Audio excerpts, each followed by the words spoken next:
Mutton biryani சுட சுட இருக்கு. எல்லாம் நம்ம முதல்வர் கொடுத்தாரு எங்களுக்கு.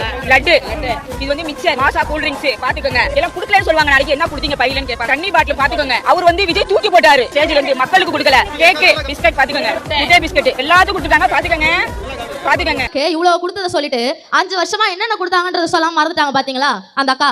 பாவம், டைம் இல்ல போல. அதான் நாங்க இருக்கோம்ல, சொல்றேன் கேளுங்க.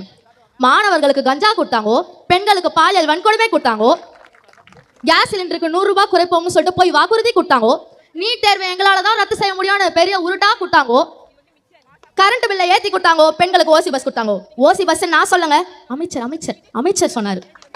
சென்னை பாரிஸில் கர்ப்பிணி பெண்ணுக்கு அடி உதை கொடுத்தாங்கோ, போலீசாரால் கடுமையாக தாக்கப்பட்ட சகோதரர் அஜித்குமார் அவர்களுக்கு திருட்டு பட்டம் கொடுத்தாங்கோ, மதிய உணவு சாப்பிடும் போது உயிரிழந்தானே ஒரு சிறுவன், அந்த சிறுவனின் உயிரை பிரிக்க ஆபத்தான பள்ளி கட்டிடங்களை கொடுத்தாங்கோ.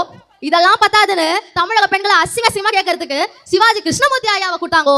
கடைசியில ஓட்டு போட்ட ஒட்டுமொத்த தமிழக மக்களுக்கும் பெரிய குண்டால அல்வா கொடுத்தாங்கோ.